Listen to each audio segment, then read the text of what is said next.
स्वर्ग का राज्य खेत में छिपे हुए खजाने के समान है, जिसे कोई मनुष्य पाता है और दोबारा छिपा देता है। तब वो उमंग में जाता और सब कुछ बेचकर उस खेत को खरीद लेता है। फिर स्वर्ग का राज्य उत्तम मोती खोजने वाले व्यापारी के समान है। एक बहुमूल्य मोती मिल जाने पर वो जाता है और अपना सब कुछ बेचकर उस मोती को मोल ले लेता है। फिर स्वर्ग का राज्य समुद्र में डाले हुए जाल के समान है, जो हर तरह की मछलियां बटोर लाता है। जाल के भर जाने पर मछुए उसे किनारे खींच लेते हैं। तब वे बैठकर अच्छी मछलियां चुन चुनकर बर्तनों में जमा करते हैं और रद्दी मछलियां फेंक देते हैं। संसार के अंत में ऐसा ही होगा। स्वर्गदूत जाकर धर्मियों में से दुष्टों को अलग करेंगे और उन्हें आग के कुंड में झोंक देंगे। वहां रोना और दांत पीसना होगा।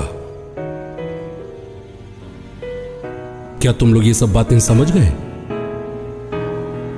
शिष्य ने उत्तर दिया, जी हां। यीशु ने उनसे कहा, प्रत्येक शास्त्री जो स्वर्ग के राज्य के विषय में शिक्षा पा चुका है, उस गृहस्थ के समान है जो अपने खजाने से नई और पुरानी चीजें निकालता है। इन दृष्टांतों के समाप्त होने पर यीशु वहां से चले गए।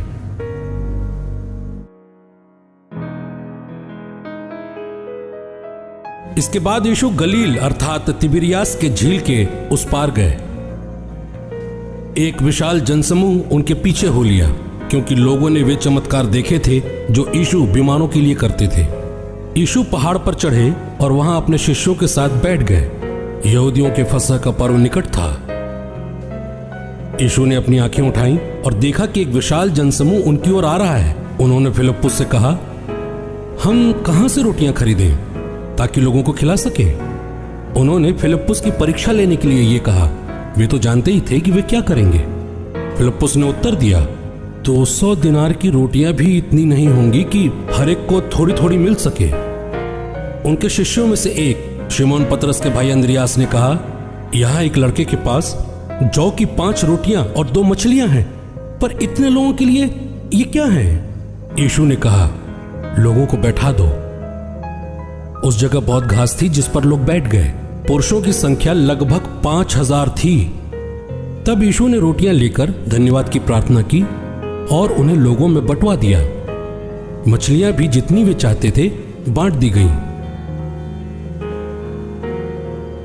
जब लोग खाकर तृप्त हो गए तो यीशु ने अपने शिष्यों से कहा, बचे हुए टुकड़े बटोर लो, जिससे कुछ भी बर्बाद ना हो। इसलिए शिष्यों ने उन्हें बटोर लिया और उन टुकड़ों से 12 टोकरे भरे, जो लोगों के खाने के बाद जौ की 5 रोटियों से बच गए थे।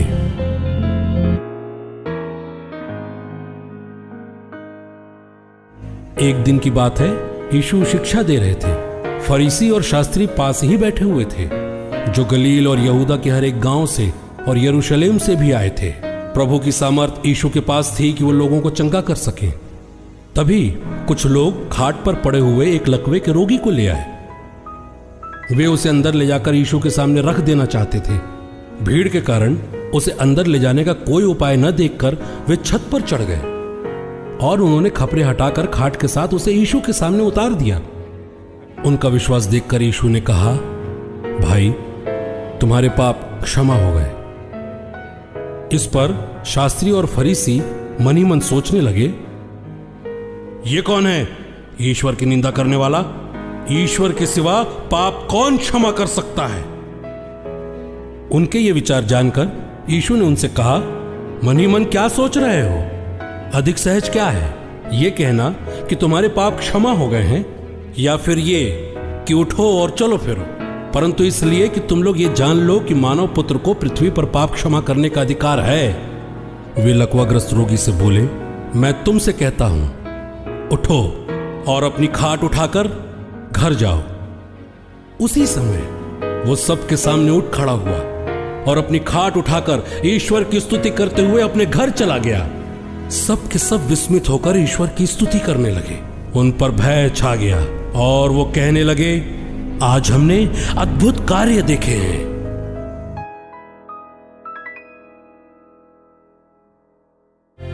उस समय फिर एक विशाल जनसमूह एकत्र हो गया और लोगों के पास खाने को कुछ भी नहीं था। यीशु ने अपने शिष्यों को अपने पास बुलाकर कहा, मुझे इन लोगों पर तरस आता है। ये 3 दिनों से मेरे साथ रह रहे हैं और इनके पास खाने को कुछ भी नहीं है। यदि मैं इन्हें भूखा ही घर भेजूं तो ये रास्ते में बेहोश हो जाएंगे। इनमें से कुछ लोग बहुत दूर से आए हैं। उनके शिष्यों ने उत्तर दिया, इस निर्जन स्थान में इन लोगों को खिलाने के लिए कहां से रोटियां मिलेंगी? यीशु ने उनसे पूछा, तुम्हारे पास कितनी रोटियां हैं? उन्होंने कहा, 7। यीशु ने लोगों को भूमि पर बैठ जाने का आदेश दिया और उन्होंने 7 रोटियां लेकर धन्यवाद की प्रार्थना की और वे रोटियां तोड़ तोड़कर शिष्यों को देते गए ताकि वे लोगों को परोसते जाएं। शिष्यों ने ऐसा ही किया। उनके पास कुछ छोटी मछलियां भी थीं। यीशु ने आशीष की प्रार्थना की और उन्हें भी बांटने का आदेश दिया। लोगों ने खाया और खाकर तृप्त हो गए और बचे हुए टुकड़ों से 7 टोकरे भर गए। खाने वालों की संख्या लगभग 4000 थी। यीशु ने लोगों को विदा कर दिया। वे तुरंत अपने शिष्यों के साथ नाव पर चढ़े और दलमनूता प्रांत पहुंचे।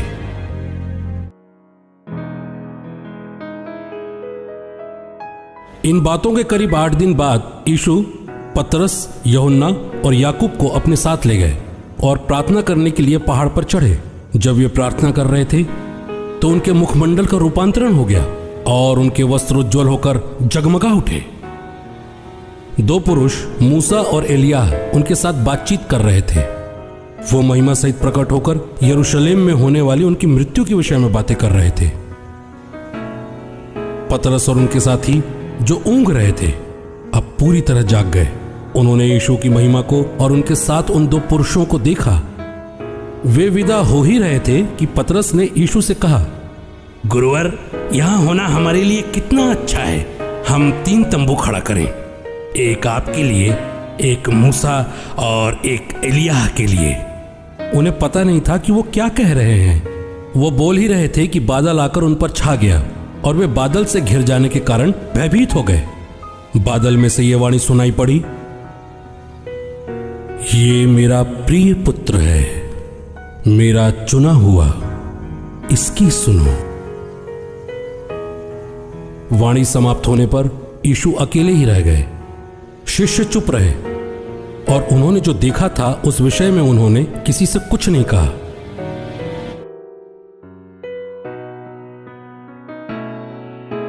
इसके बाद यीशु नाइन नगर गए। उनके साथ उनके शिष्य और एक विशाल जनसमूह भी चल रहा था। जब वे नगर के फाटक के निकट पहुंचे तो लोग एक मुर्दे को बाहर ले जा रहे थे। वो अपनी मां का इकलौता बेटा था जो विधवा थी। नगर के बहुत से लोग साथ चल रहे थे। मां को देखकर प्रभु को उस पर तरस आया और उन्होंने उससे कहा, रो मत। और पास आकर उन्होंने अर्थी का स्पर्श किया। इस पर अर्थी ढोने वाले रुक गए। यीशु ने कहा, युवक, मैं तुमसे कहता हूं, उठो। मुर्दा उठ बैठा और बोलने लगा। उसे यीशु ने उसकी मां को सौंप दिया। सब लोग विस्मित हो गए और ये कहते हुए ईश्वर की महिमा करने लगे, हमारे बीच महान नबी उत्पन्न हुए हैं और ईश्वर ने अपनी प्रजा की सुध ली है। यीशु के विषय में यह बात सारे यहूदिया और आसपास के समस्त प्रदेश में फैल गई।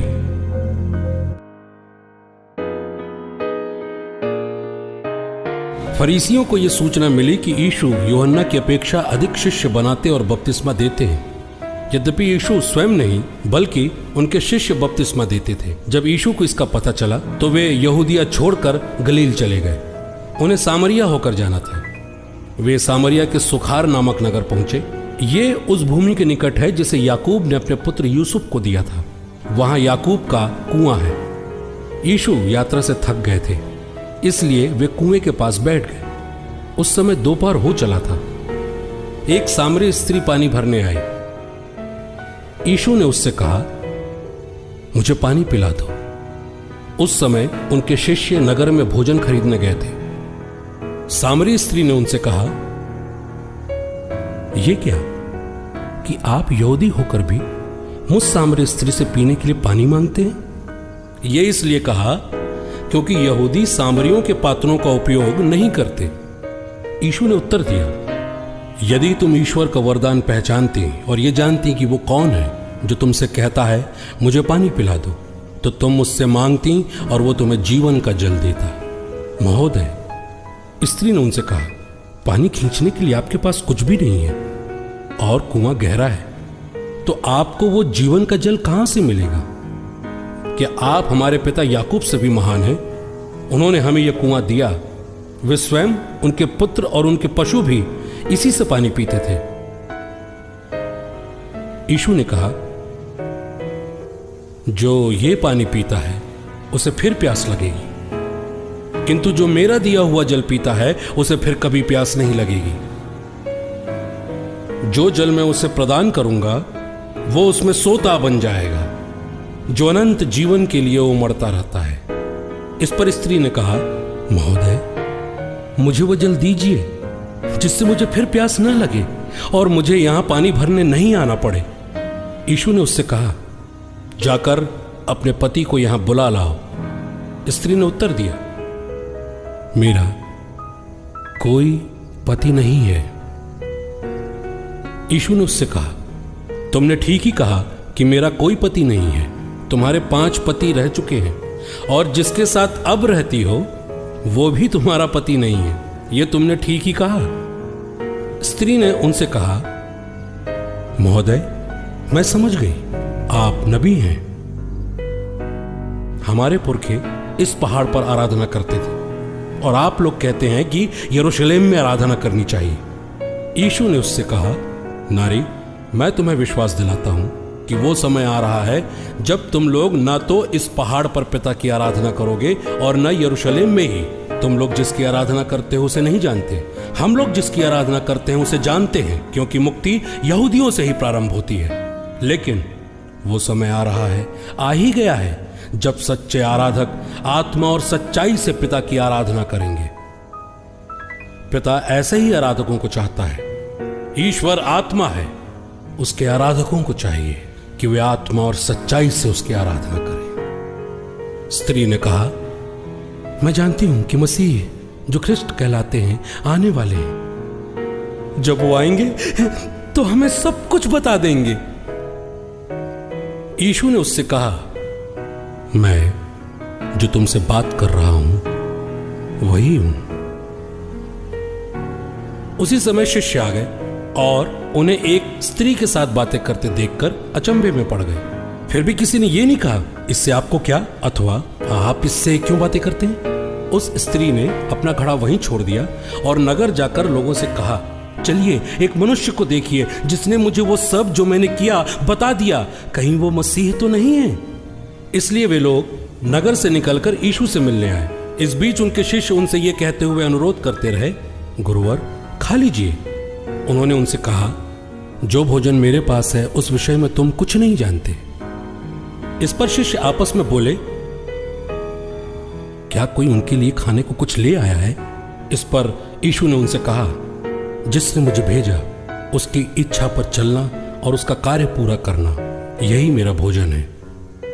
क्या तुम ये नहीं कहते कि अब कटनी के 4 महीने रह गए हैं?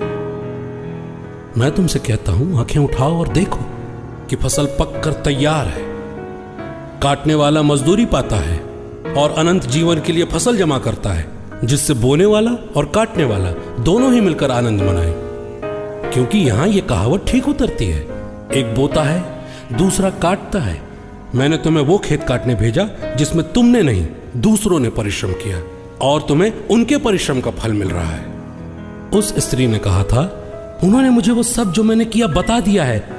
इस कारण उस नगर के बहुत से सामरियों ने यीशु पर विश्वास किया।